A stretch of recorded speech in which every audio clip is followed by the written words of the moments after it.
I'm co-host James Ash. And I'm co-host Phil Scaife. Welcome to the Business Lockdown.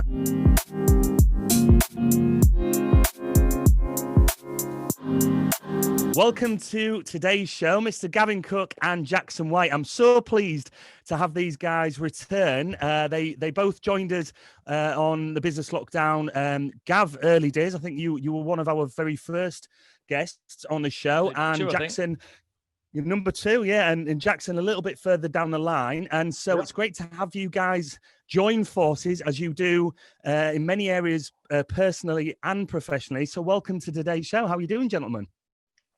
We're good, mate. All good from this end in, I wouldn't say sunny York, cold, snowy York. Yeah, and all good from the snowy, cold Midlands. So yeah, good. Thanks, James. Glad to be back on. Yeah, it's awesome to have you here. I mean, January, we're running the theme of a new year, a new you, and we're working on the areas of discipline, focus, and motivation. And you guys having a martial arts background and an awesome podcast. It was called the Motivation Martial Artist. I think I'm that one now. Motivated Martial Artist. Do you want me to do the intro, James? there we go. We are unedited and unscripted, so that will make the final cut. So apologies on that one. But I'm really eager to cover a range of topics and as always, provide high value, world-class content to our audience. And first question, guys, I'm really wanting to find out and discover, which we're asking our guests, is, but as a duo, is what's your proudest moment personally and professionally? Because I know you're long-standing friends, even to the point of breaking each other's bones and injuries on the mat within the martial arts world. So I know you're long-standing friends, but also you've done some amazing work professionally, which we'll cover. But what's your proudest moment personally and professionally as a duo? Do you want me to go first, Jackie? Yeah, go on, Gav, kick off, and then I can trump you. I mean, mine's quite simple, I suppose, really. I suppose for me, it was making that transition from an employee to, I would say, a businessman, or not even a businessman, really. I would say an early days self-employed worker, if you like, because we all know there's a difference from being a business owner to an entrepreneur or a businessman. You know, it's not a straight, simple path, is it? There's definitely a transition and quite a big learning journey there through education and mentors and friendships and stuff like that. But I remember, so I was working I was a sales manager for a lift company, Otis Lifts, and I started running my martial arts club after I've been there for a couple of years, and I thought, I'm going to start a martial arts club, and I started it off in the local village hall. I think we had this conversation on episode 2 on your podcast. Yeah. So I won't go into too much detail, but we so I grew the club over about 3-4 years to sort of 200 odd students, to the point where I knew that I could then move away from my employment into my own business full time, and actually taking that safety blanket away of actually having a regular income to actually, well, I'm on my own now, I've got to do this. And me and Jackson, I know obviously we're talking about, you know, the two of us, so we had a lot of conversations about that, you know. And I remember speaking to Jackson saying, am I doing the right thing, you know, laddie down. And I think between the two of us, we pretty much coached me to do it. And it was the best decision, obviously, I ever made, because from that point on, the plan B had gone, or the plan A had gone. I was purely on my own. And when your sole focus is to drive forward on like one task, you know, obviously I've got a family to look after, I had the mortgage to pay. You know, it quickly, you know, I mean, the business doubled in 6 months because that was my focus. So that was probably one of my best, probably proudest moments that we've probably done as a duo. Obviously, we've done a lot of things since then, obviously. But I take it just from that Jackson was then self-employed, his own boss at that point? Who was first into? No, so Gavin was first to go. So I'm actually still employed, and there's some reasons for that. Mainly because I choose to be, because I enjoy it, working in the sector that I work in. And I don't envisage myself starting my own business in the defense and security sector. You know, it's not something I've got aspirations to do. But so Gavin certainly left first. I had my own club first, which I was running part time whilst I was employed as a sales manager. And then Gavin decided to take that the next step forward, leap forward, and take that into the full-time instructor piece. I think for myself professionally, it's really, I think certainly over the last almost over 12 months ago now, was, you know, from an idea that we had in October to bring a brand to the UK as the motivated martial artists. Reach out, make contact, negotiate the contracts, and represent this our US brand. So Skills, which is a child development program which uses martial arts to deliver the child development, and now we're their UK and Ireland representatives, and that's been going really well. Although it's had its challenges during lockdown, but I think for me that's probably one of my personal duo achievements with Gavin, getting that brand kicked off and getting the representation into the UK. So I'm quite pleased that we managed to do that. Yeah, that's awesome. And give us some insight into how that happened, because that wasn't just purely, you know, you weren't approaching a brand, a company without any experience or, you know, validation, evidence and proof. You know, what do you think was the biggest factor in terms of winning that opportunity? We had, I think, to be honest, I think the biggest opportunity to actually to even break the seal, okay, when we approached them, was the fact that we had the podcast. And as you know, now you're obviously a podcast host yourself, you know, having a podcast gives you like basically quite an authority in that sector, in that area that you're in. So we had the podcast running, and I was already using the Skills brand in my school. So I had probably 100 kids in my full-time martial arts schools that were using the Skills brand to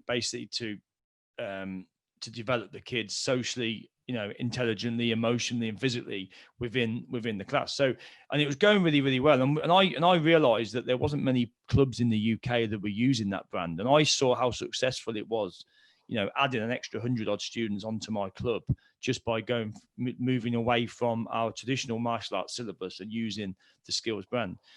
And so I said to Jackson, I said, well, you know, I think there's an opportunity here. Why don't we just approach them and just see where we go? And see. We reached out, put a proposal together, briefed that to the CEO of the company. He liked the idea, but he had to get the owner on board, and she was a little bit more skeptical. But you know, we negotiated our way around it. You know, and then I think the pinnacle point was where we decided we needed to go over, although we'd signed the contract, was to get over to the States and really introduce ourselves and let the owner know what we're all about. And we found out post the meeting that she was very skeptical. She was willing to basically throw the contract back to us and say, you know what, it's not going to work. And we got on like a house on fire. And a year later, we're still engaged. We're still driving the brand. So I think that was probably one of our key moments, wasn't it, Gavin? Professionally. How much? I'm curious. I'll just go in there. How much? I mean, as individuals, and what drives you? How much was that skepticism from that lady a driver? You know, somebody clearly showing anxiety and apprehension.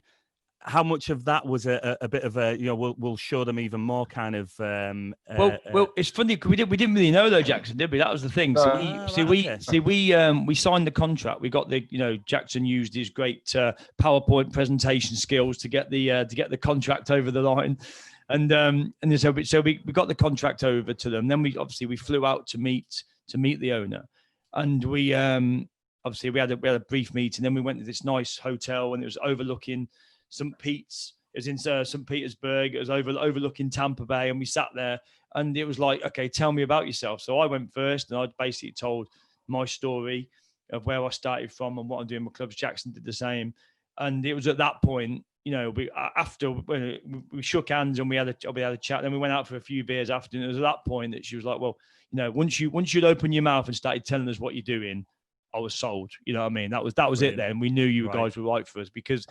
You know, I think it was a bit of personality and a bit of background, wasn't it?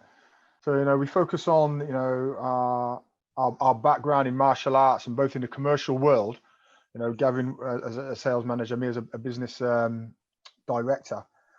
But I think the big piece was the personality, our vision, where we wanted to take it in the future. Because, there's a lot of people in martial arts that are quite traditional, and, very, very much stuck in their ways, where Gavin and myself, we're very much modern thinking. We're, I think, very open-minded to new ideas, certainly embracing new technologies and new methodologies. And that's not always welcome in the martial arts fraternity. There are a lot of hardcore, traditionalists, and she'd worked with those types before who just didn't get her vision. And I think that's what we really picked up. And her vision aligned with our vision, continuous improvement, all those good things that we talk about all the time. And I think that really cemented it, just having that aligned personality and aligned mindset. And you made it clear that the podcast had a huge part to play in that process and winning that agreement, that contract.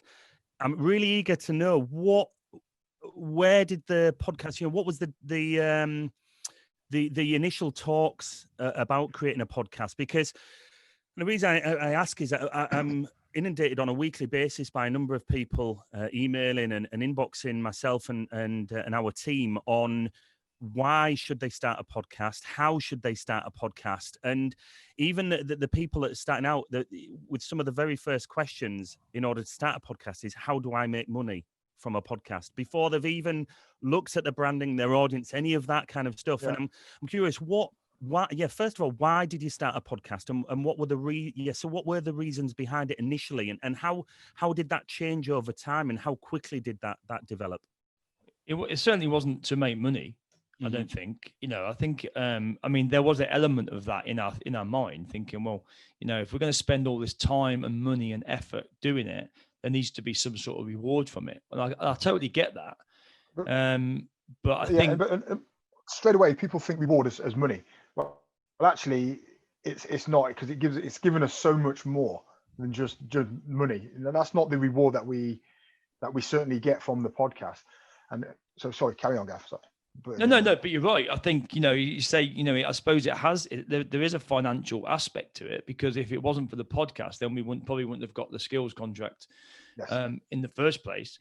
And also, the other things that is the doors that it's allowed us to open. I mean, some of the conversations that we've had and the people that we've interviewed now, you look back a year, you think, God, I can't believe we actually sat down with them and interviewed them, because they were, as kids, we used to look up to them and on a pedestal and think, oh my God, wow. And we're just sitting down with them, and you can't really put a value on that, really, and I think enrichment. I think the only value is life enrichment, isn't it? And that, I think, if you go into starting a podcast to want to make money, I think you want to hide into nothing. Our motivation to do that was to allow us to get our fix of martial arts, because as we were growing up, we were looking at magazines and written media, and we'd wait every month for that magazine to come out, and we'd flick through it and we'd read about our so-called heroes, or our heroes, the people that we looked up to in the martial arts fraternity. And I think since a lot of the written media has moved to digital, it's become vast, and there's no consolidated place where you can look at our idols or great martial artists from the past, the current, and indeed, more importantly, some of the future martial artists. So by setting the podcast up, I think we were filling our own indulgences by getting to speak to some of these great people, but also we wanted to get their story out as well. We wanted other people to understand these great people that we know a lot of martial artists, and we know they're great people, but the average person doesn't know them, and we really wanted to get their stories out, and that's really where it came from. But ultimately as well, I mean, to get their stories out. Sorry, Jackie, I was going to say the other idea that we had with the podcast, I mean, was doing the podcast for maybe 20. I mean, I think we're up to about nearly 80 episodes now that we've recorded, and I think when we got to about 30, we said, well, why don't we get all of these episodes transcribed and put them into a book? So we've actually got a team of people as we speak now who have been working on it since probably episode 30, basically painstakingly going through word by word. I mean, there is AI software that does it, but it's not very good. It doesn't pick up the accents. It doesn't pick up. It's not very accurate, is it? No, yeah. So basically, and certainly with martial arts, there's a lot of martial arts words in there. Yeah, that aren't necessarily in the English dictionary. Yeah. Knowing you, Gav, there's a few words to get through for that. They've got to cut all my crap out as well, all my rabbiting. But yeah, so we've got two ladies now currently that what they're doing. They're just going through that, and they're just basically doing the transcripts. So I think we've got about 30 or 40 transcripts fully finished now. We was going to launch it when we got to 50 and launch the volume 1. And already we've got a waiting list of people wanting to buy that. So I think that'd be quite good. And the thing is, obviously, we're interviewing great martial artists from around the world. And, if you're a martial artist, you want to pick up and read about some of your idols or martial artists. Inspiration. It's inspiration, isn't it? When you look back at some of the stories and some of the superstars of martial arts, they all start from a similar position. They fall into a martial art because they wanted to do something, and most times, particularly back in the 70s, 80s, they fall into kung fu or karate or taekwondo purely because that's what was available to them then in that day. And we hear that same story. Then we hear about the challenges of their failure, because they didn't start off being a fantastic martial artist. Even the best fighters in the world that we've interviewed, they all have their challenges, their losses, their failures, and things that they've had to overcome. So it's nice to hear the stories. And I think through the 80 odd episodes that we've done, there's if you plotted a graph, you'd get a current line, where the story is very similar. And these super idols to a lot of people that are out there, they have a chance to listen to that story and think, you know what, actually I can achieve that, because this chap's done exactly what I'm doing, and he started 20 years ago, he is where I am now. So they can see a path rather than seeing the finished product going, I'm never going to be like that. They see that path, and they can plot their journey. And I suppose that's inspirational, and it's motivating as well. When they say you go into business, you got to be prepared to fail. And would I be right in saying that if you're getting into martial arts, you've got to be prepared to have your ass kicked? I mean, that is surely a guarantee many times over. I hope you're not looking at me while you're saying that. I wasn't pointing any fingers, Gav. I wasn't born with this nose, I think what I'm really keen to ask at this point is the question was about your podcast and how that looked before you even started in the early stages. Mm-hmm. And so the same now applies, current day with the book. And how does that differ compared to when you started your podcast? And what have you taken from that journey, from the development of the podcast into launching your book? So I suppose if I go first, Jackson, I suppose for me, the biggest thing that I've sort of learned on the journey that we've been in is James, if I suppose going right back to the beginning, I remember sitting down with you, I think we was on episode 1 or episode 2. Yeah. And I remember saying we used to spend ages editing the I say we, Jackson used to spend ages editing the podcast. He used to go and he used to take all the ums and ers out, and the uncomfortable silences and the stupid things that we used to say, because we didn't want to look stupid. We was nervous, and we was like, well, we don't, a lot of people knows in the martial arts world, been around a long time. We don't want to look like wallies doing this. No one's done this before in our industry. We were the, I suppose, pioneers to a degree in our sector, doing it. And we didn't want to look like Burks, basically. And we used to rabbit. And I'm sure when you go back and listen to our early episodes, it's probably a world apart from where we are now, because to us now, we sometimes forget, because we ask guests to come on. And at drop of a hat, don't we? And they're like, ooh. We're like, just, come on tonight. And they're like, oh, I don't want to come on just yet. I'm a bit nervous. And sometimes they make excuses, or I'm not feeling very well this, can we do it another day? And some people just don't want to come on. Mm-hmm. And you forget how nervous the guests are, because that's how we were right at the beginning, where we do it, 4, 5, 6 times a month now. And you sit down and we just chat like we are now. And you do it at the drop of a hat. Someone rings you up. Can you come on for 10 minutes? Yeah, sure. You just do it. And you don't plan for it, you don't prepare for it, you just get straight in and you just take action, I think. Yes. Yeah. And I think, it's a world apart from where we was, certainly right at the beginning. Yeah. I think. If I just interject as well, Gavin. So that's on the the delivery of the podcast, so all the recording of it. And I think one of the things that we learned very quickly, they're time consuming, as I'm sure you're well aware, James. Yeah. And we talked about that. Gavin spoke about the editing and the artwork and all those other things. So pretty much I used to do all of that, and it was very time consuming. But now we've outsourced it. So we've picked someone up, and actually that works really well. So we have somebody now that, we record, send them the raw footage. They do the editing, and they put the headers, the footers on, anything that we want to change. They do the artwork for us. And then we also have someone else now that does all our social media piece. So I think one of the fundamental differences are, one, we have the more confidence, so we can just jump on, so it doesn't become all consuming. And the planning, of course, we plan, but the planning stage is so much less now.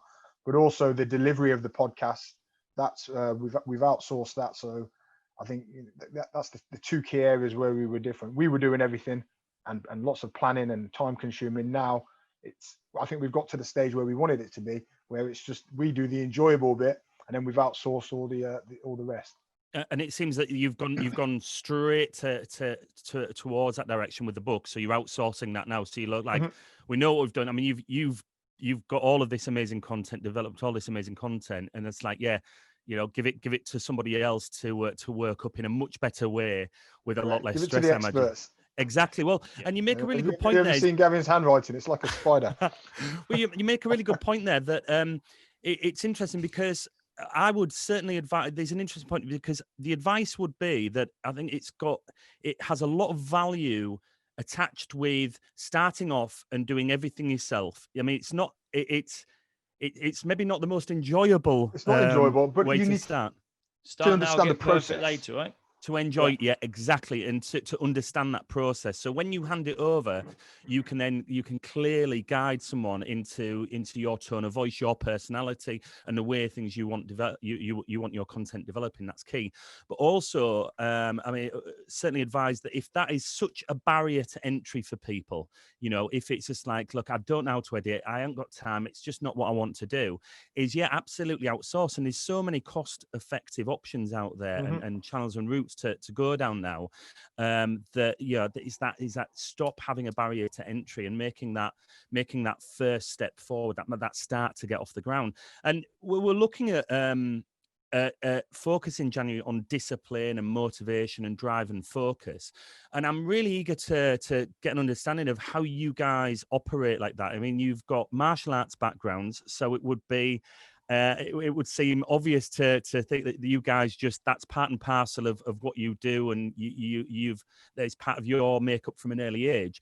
But how does that look for you guys when it comes to that drive and motivation? Because motivation is fleeting, right? And yes. I would suggest that under normal and non-COVID circumstances, that January is the time of the year when people stop drinking for a month, maybe veganuary and stop eating meat and whatnot, and start getting fit and healthy and buying a yoga mat, and then they head into February and it starts dwindling and it's all gone in the bin or the shed.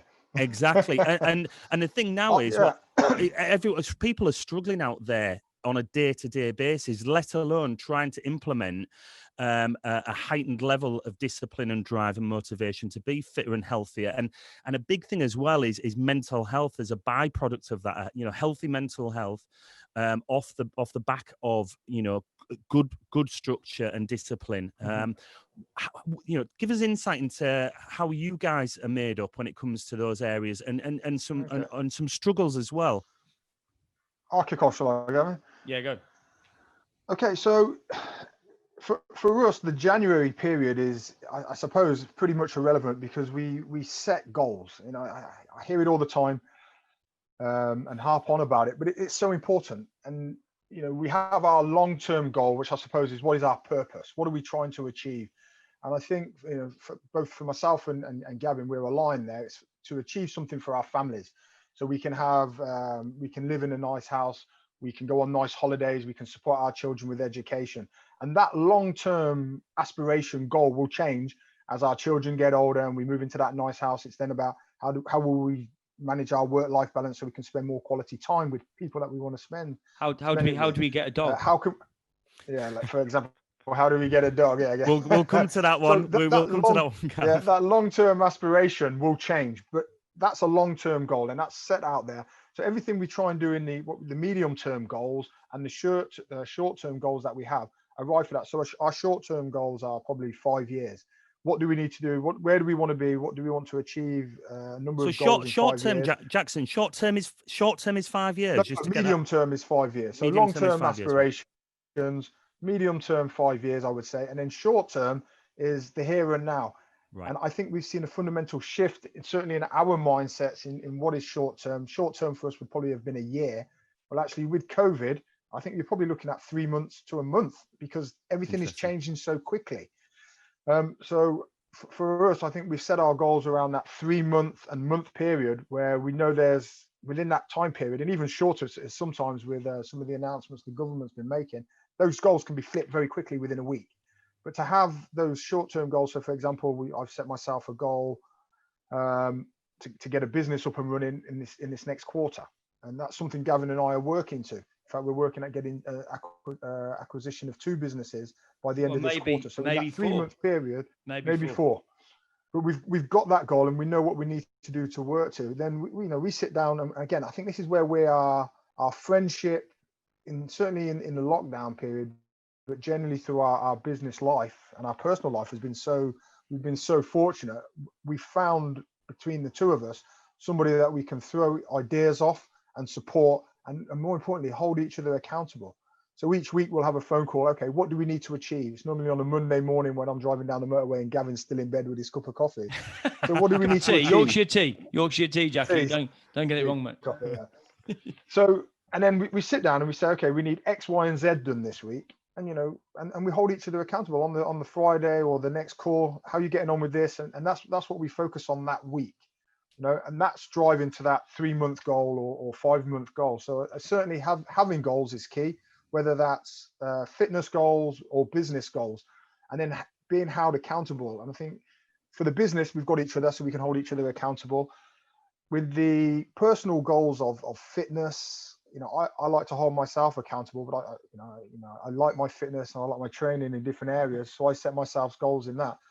And then to hold myself accountable, I publicize them. I tell people this is what I'm going to do.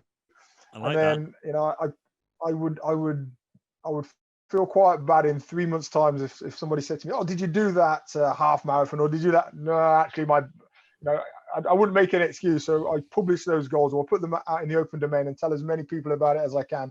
So when I don't feel like training, I think, well, I've got to do it. I can't duck out of it now because I've publicized it.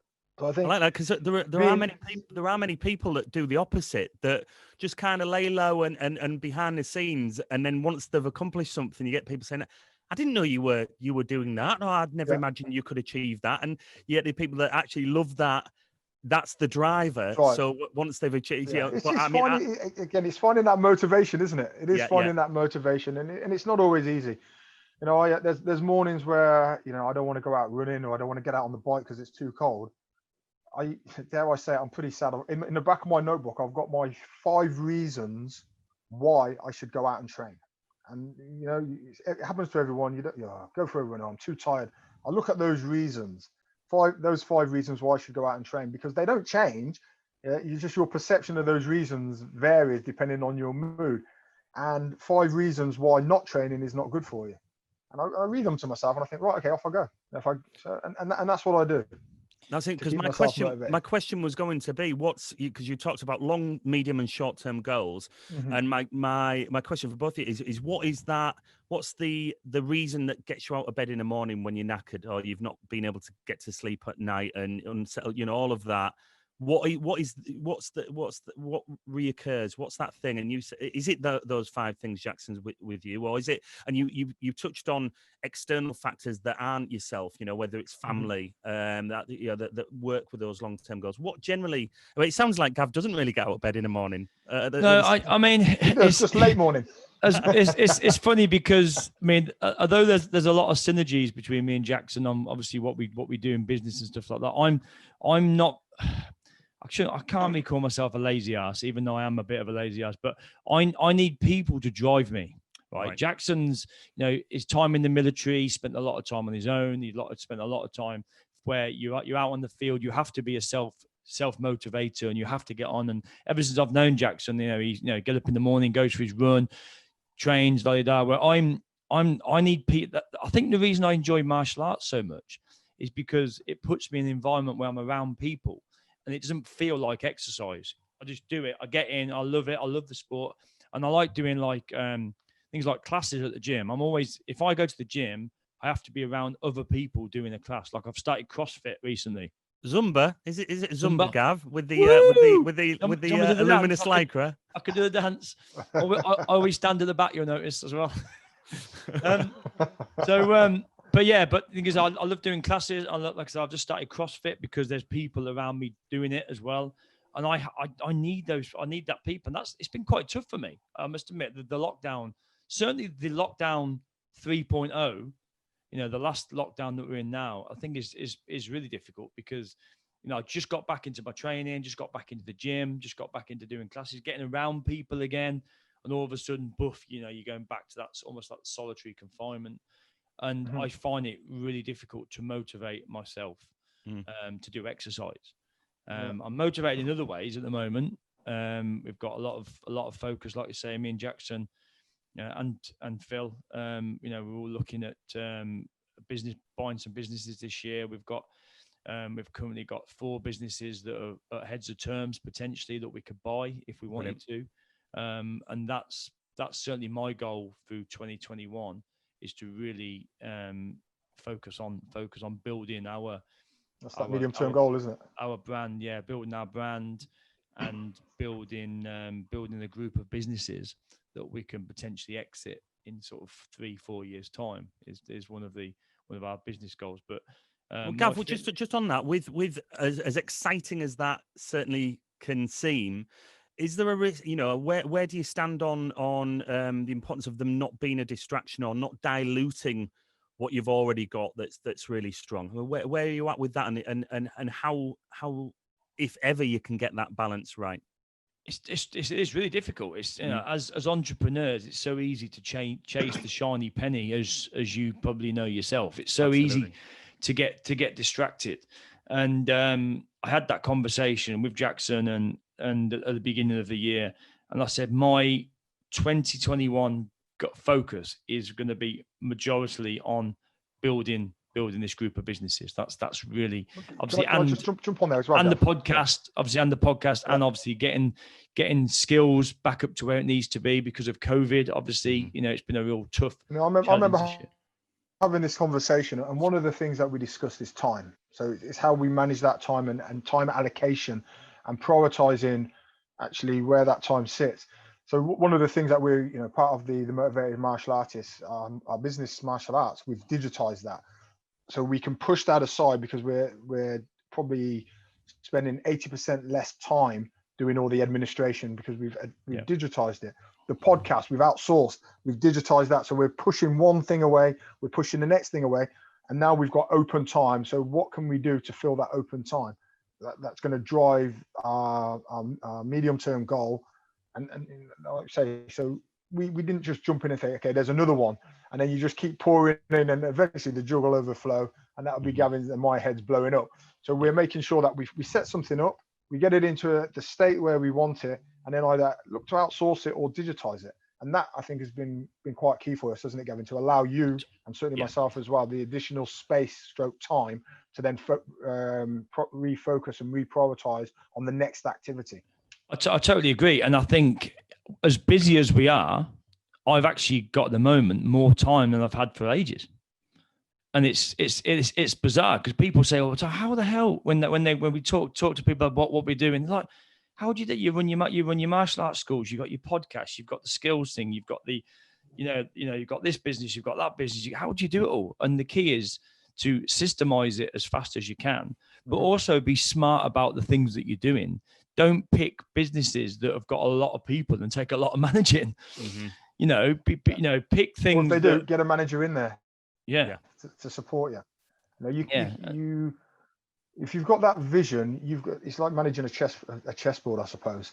You don't want to be the one, you don't want to be the rook, you don't want to be the king, you're the queen, and all those pieces on the board. You want somebody to sit above it and then move those pieces. That's our aspirations, to be the person that's moving the pieces. rather than the piece on the board, I would say. Yeah, and I think one thing on that as well, I think social media's got a lot to answer for as well, and the sort of tech that we have as well. Obviously, I mean, you have your text messages, you have your WhatsApp groups, you have your Facebook Messenger, you have. It's so easy for people to reach you, and if you're not careful, you can spend the majority of your time just answering people's messages.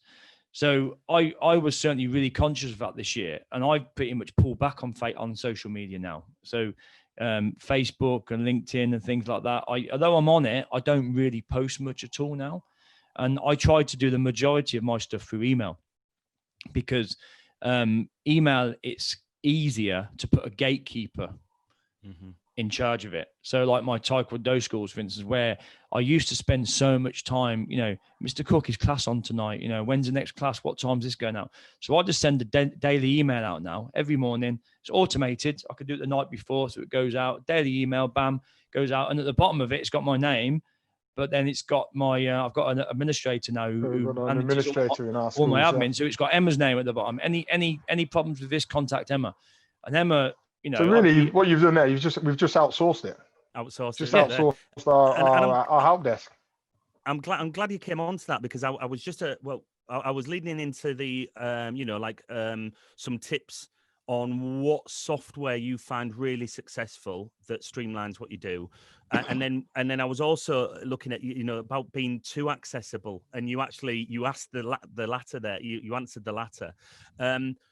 What we're talking about, so what pieces of software have you found really successful, whether that's a diary calendar piece of software, or it helps automate what you do and to reach your audience in the best possible way? What could you is there any tips and tricks when it comes to software and tech that you could provide our audience?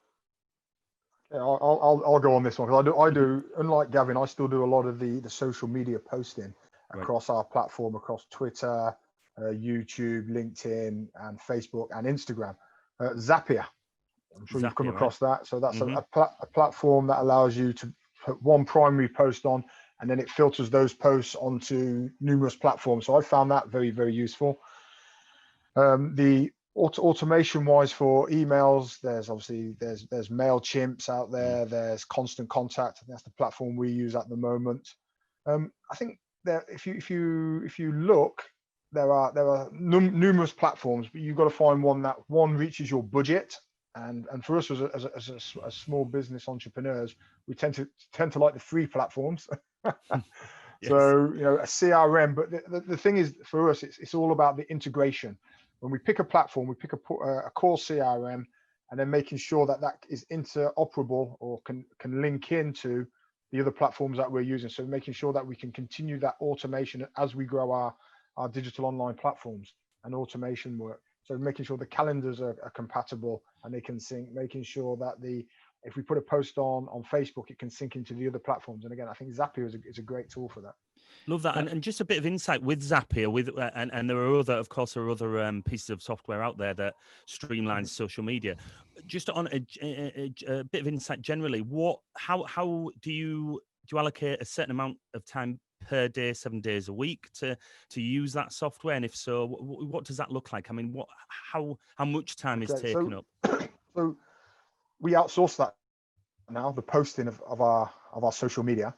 So what we looked at is how can we use somebody to post our social media. So we from the podcast and other bits and bobs, we have great content. So we have someone that creates that content, and then we have the core content. We then chop that content up into different formats. Once we have it in that format, then we can look at where we post it. And so we have a calendar, and then from scheduling from that calendar. So maybe one day a month, I will look at the calendar, schedule all the posts in, and then use the likes of the Zapier, to then put it across all of our different platforms. So probably one day a month that we look at that. Wow, so that doesn't seem much at all, because there's a lot of people out there thinking I need to be. It's almost like sometimes it feels like you need to be on call with social media to be not only posting but then responding, especially if you're in a sensitive industry where a negative comment can almost, it can be so damaging to either your business profile or your personal profile. I mean, when it comes to that, because there'll be people out there thinking, well, I couldn't imagine somebody else doing my social media for me. I mean, what if they get it wrong? There can be a lot of fear attached to that. How have you addressed that? And is it just about like just needing to give up that control? And there's a bit of that. You can put some checks and measures in place, certainly with your content. We plan. We very rarely do ad hoc, so responding to latest things. If we have to respond, then maybe it's an interim meeting to discuss the content that we want to create around that. And that's a 30-minute meeting most of the time, so it's not excessive or exhaustive.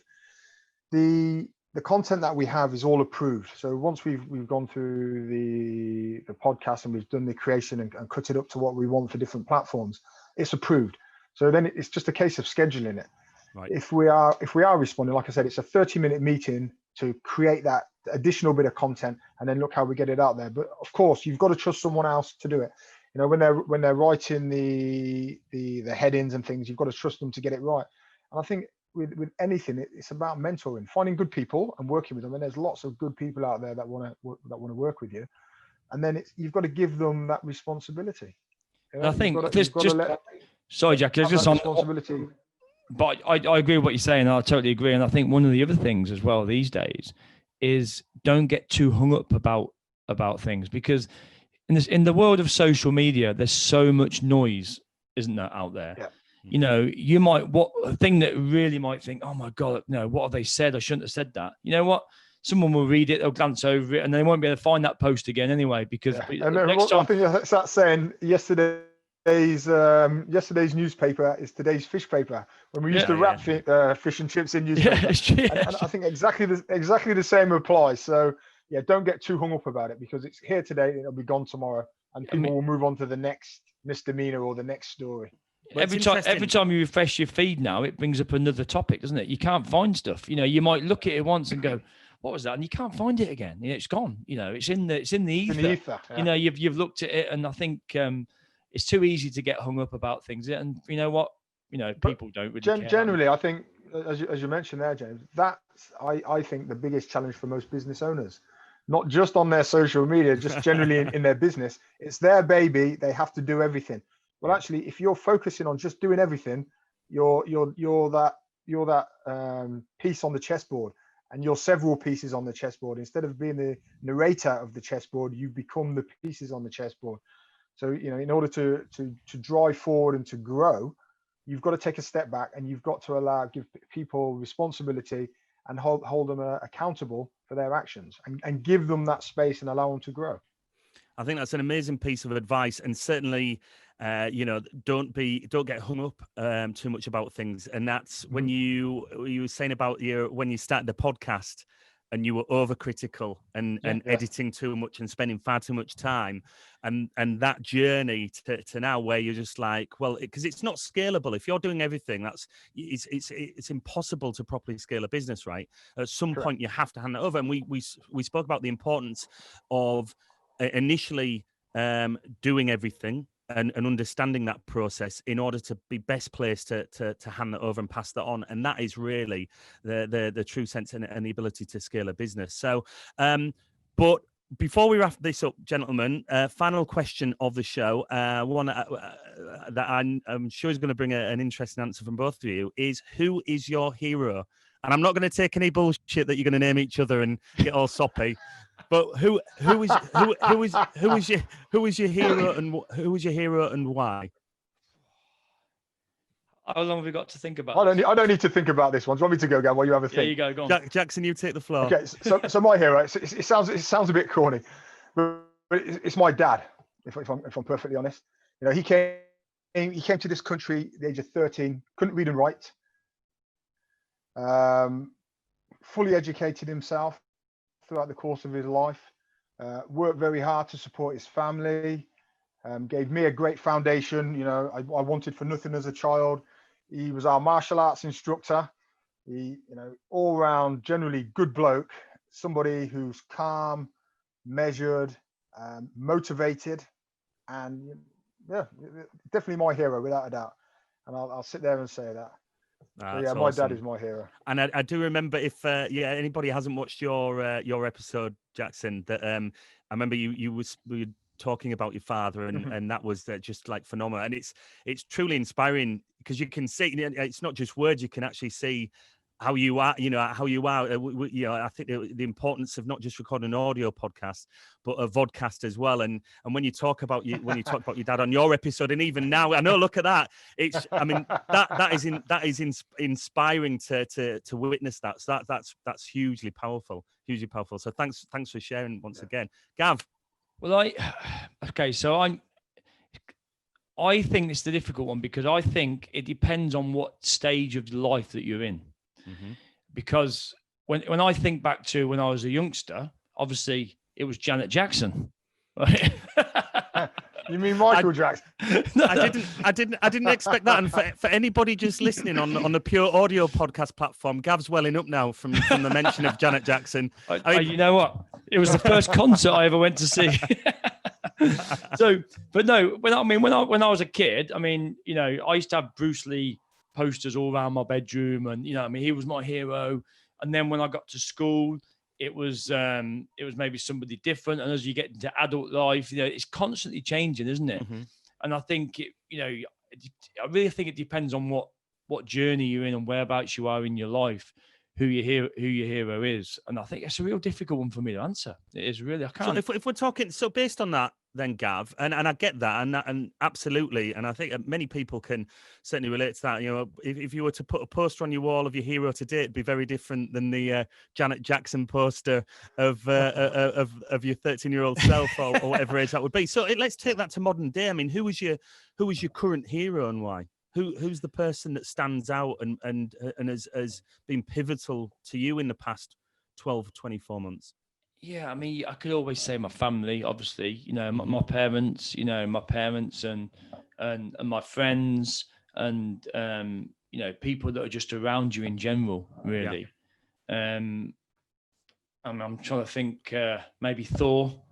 Thor was always it was pretty cool. Who was the one that could go invisible? I always wanted to have invisible powers.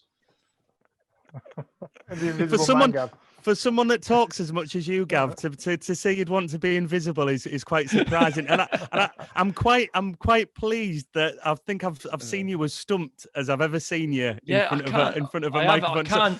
I could just come out with something, but I just don't think it's right, because I'm just thinking, obviously my family have always supported me. My wife's always supported me. My friends have always supported me. I've always had some really good friends around me throughout my life that, I'm quite open. I don't, if I've got something, I want advice from people, I would always ask it. And, I've had some great advice from Jackson and from all my other friends over the years. And I think, it depends on, like I say, I think, in another 10 years time, it might be somebody else, what I mean? Yeah. So. Well, and I think that's at the moment, we've got some great mentors, haven't we? Yes. Both people that we work with, and also people that we read about. Some of the audio books that we get engaged with, some of the podcasts. So there's certainly some great mentors out there, but I think they're key to taking us through the different stages of our lives as we grow year by year. Wouldn't you say, Gavin? Absolutely, and mentors are absolutely key. On that, I mean, I was always one of these that was always reluctant to spend money on getting a mentor, but it's something we have done over the last couple of years. We have actually put our hands in our pockets, and we have actually paid for good advice and good guidance, and it's always worth its weight, as long as you select the right mentor on the journey that you're in. At the moment, it's very easy to buy courses and to look at something, look at a shiny penny and go, well, that sounds awesome, I'm going to spend my money on that, but then not follow through.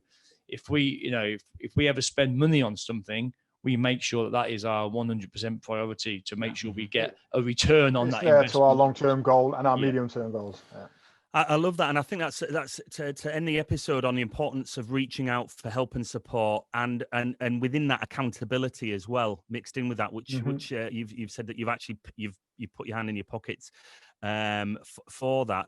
And that's like Gav, you said about your hero being your circle, your family, your friends, your network. And I think under difficult times that we're all experiencing now, is that I think there are people out there that can often be guilty of not asking for help, not reaching out when it is there in abundance. And I think that's the importance is not to be too proud at times and moments when it is crucial to ask for that vital support and help from the people around you. And I think that's just so key at times like we're experiencing right now. So before we go, gentlemen, so thank you for being on the show. And I think if I remember right, isn't it? I mean, you've both fought at times. Are you guys at 1-1? Are you at 1 apiece at the moment when it comes to 10-0, mate? 10-0. It's not, is it? 10-0 to Jackson, yeah. Probably, yeah. Because if I was led to believe, I thought it was pretty even between you. And under these times of pay-per-view, when you've got the likes of celebrities and YouTubers fighting. We're in lockdown, mate. We're in lockdown. Otherwise, of course.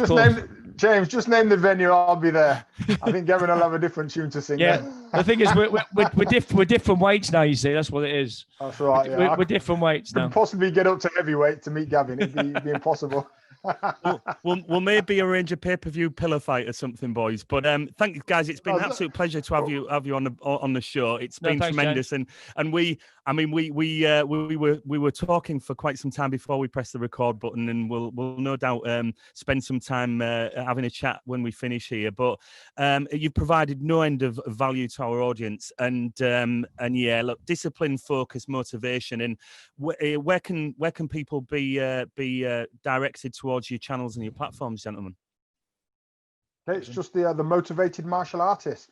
So we're on all major platforms: Facebook, Twitter, Instagram, Spotify, iTunes. Spotify. So yeah, you stick us in Google, you'll find something from us, and that'll take you onto any of our social media platforms. Awesome, and no doubt a huge 2021 ahead of you, gentlemen. Thank you so much, and we'll look forward to having you back on the show soon. Cheers, James. Much appreciated, boys. Thank you. Thank you. Cheers, guys. Thank you so much for joining us on the Business Lockdown. Please comment, like, share, and subscribe to help build our global community. We look forward to seeing you all soon.